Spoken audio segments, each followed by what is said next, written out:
Hello everyone and welcome to this special requested video. So in the previous live stream that we had yesterday or last night at 9 p.m. on Friday, that's our weekly live stream. I had a request from a cool fan. I'm sorry, but I apologize because I forgot your name, my friend. So yeah, I got a cool requested video by this fan to make him a close replica of the Chevrolet LS7 V8 engine. So when I woke up today, I've searched online absolutely everywhere, Chevrolet.com and lots of forums to get the exact numbers, the materials, everything to make it as stock as possible. So as always, enjoy the video and tell me what do you think about this engine in the comment section after you have seen the whole video and experienced the LS7 in automation game. Alright, so let's start with the engine specs then. We have the block is a V-shaped in 90 degrees 8-cylinder engine made from cast aluminium or aluminum, whatever you want to call it. Now the family capacity, which is the bore and stroke. These numbers, the bore and stroke, are absolutely exactly 100% stock matched numbers. So 104.8 millimeters on the bore and 101.6 millimeters on the stroke, which equals in real life this number should be 7008, and unfortunately according to automation calculations this number is 7011. So it's a tiny bit bigger here, although I'm using the stock bore and stroke, but this is not absolutely correct, and I'm sorry, but I can't change this. This is done automatically by the game when you select the bore and stroke. So the head and valves, then it's a pushrod, 2 valves per cylinder, or as they call it, overhead valves. That means the valves are on the top, controlled by the camshaft, which is centered in the engine block. Unlike other engines, which the camshafts are on top of the heads, but this one is in the block itself. That's the Chevrolet classic way. The engine and the cylinder heads are made entirely from cast aluminium or aluminum, whatever you want to call it. VVL, of course this engine can't get VVL because of the push rods, and of course in real life this thing doesn't have that.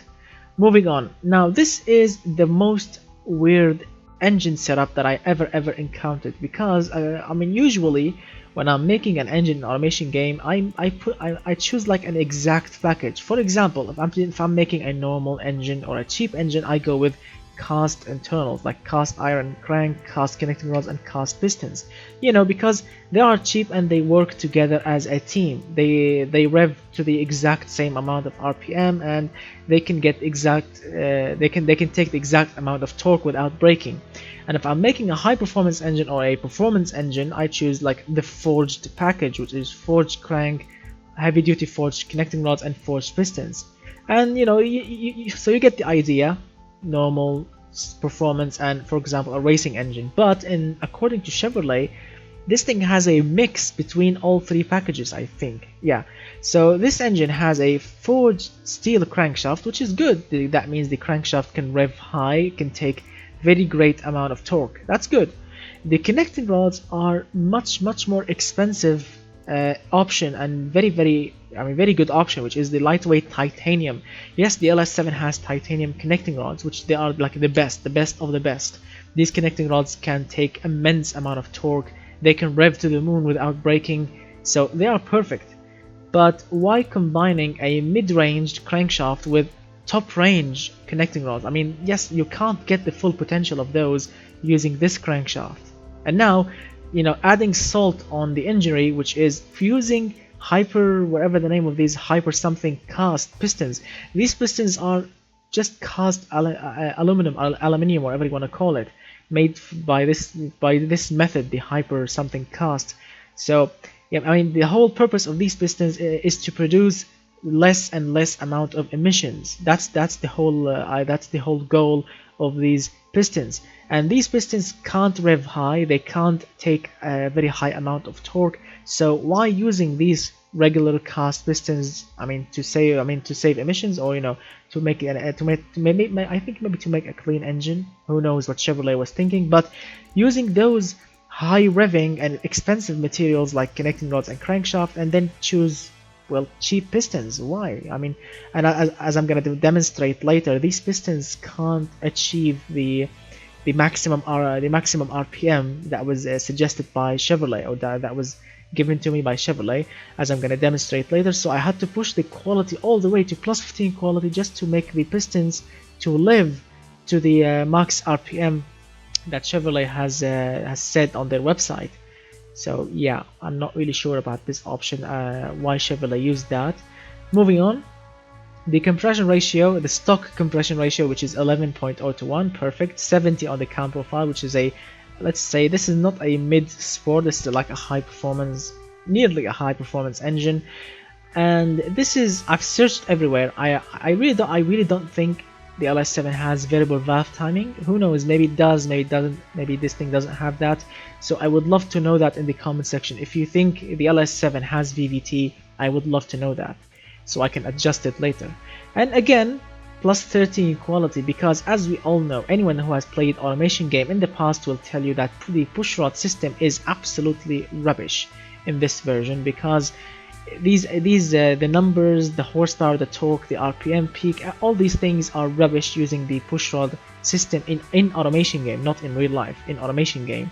That's why I had to push it to plus 13 quality, which is very, very expensive, just to make this engine to reach the correct horsepower and torque figures ish. Moving on, this engine of course is naturally aspirated, running on EFI according to Chevrolet. I think I've read it on the Chevrolet forum. EFI, single throttle body, and what I really like about automation game is that they have replicated the same intake manifold from the real LS7, or from the real LS intake manifold, which is very good. Let's see, single throttle body, standard intake manifold, premium 95 octane fuel. I mean, this is like a mid option, not super, not cheap, mid option. 12.8. I really don't think this is real, but I had to push the fuel that much just to allow the engine to run without any problem. 69 on the ignition timing, and 7,000. That's the official 7,000. That's the official RPM limit by Chevrolet, with +1 quality on the fuel system. I think I can lower it, who knows, let's see in a minute. The exhausts, as you can see, I went with tubular headers, which they look absolutely similar to the LS7, the Corvette headers. They look very, very similar. Of course, not shiny like these, but the shape is looking very similar. Yeah, a bit. Dual exhaust pipes and 2.8-inch exhaust diameter, which is not realistic, but to make the correct amount of horsepower, I had to use this system. High flow 3-way catalytic converters, no first muffler, and a straight through second muffler with +10 quality. Then that's good.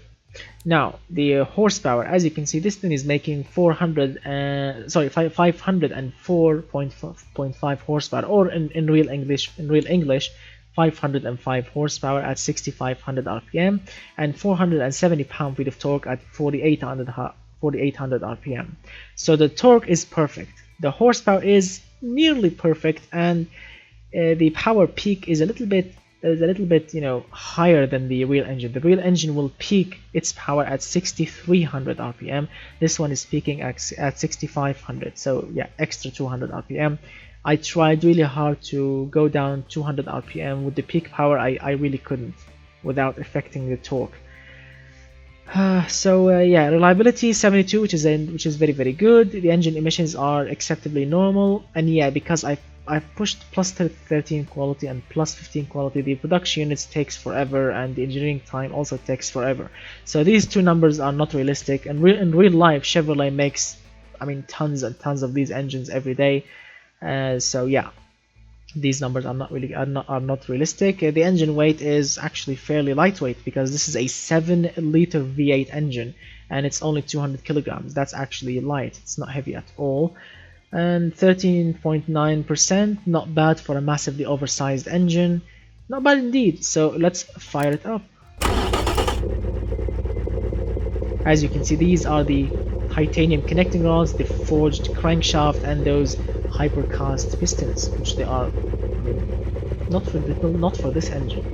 This engine actually deserves forged pistons to make the RPM higher, to give even much more durability and reliability to this engine. But these hypercast pistons are, yeah.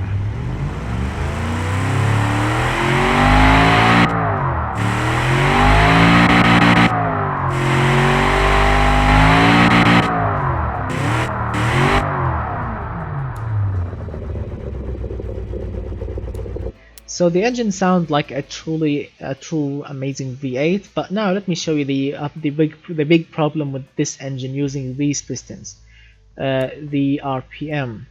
As you can see, these pistons are pushing all the way to plus 15 quality, so these are the best pistons ever, the best hypercast pistons you can get on this engine. Plus 15 quality, I mean the maximum quality ever. And yeah, with these pistons will start to destroy themselves after 6500 RPM. So yeah, after 6500, these pistons will start to eat themselves. Yeah, which is unfortunate. In real life, I really don't know in real life if the LS can rev that high without any problem. I really don't know that, but in automation game, if you want to go with the stock LS7 pistons, connecting rods and crankshaft, yeah, as you can see, even with plus 15 quality, no, these things can't run without eating themselves if you rev the engine really high. Now, as you can see, the connecting rods can rev all the way to 8200. The same goes for the crankshaft, 8300, but the pistons can rev only to 6500 or 6500, which is unfortunate. That's not really good.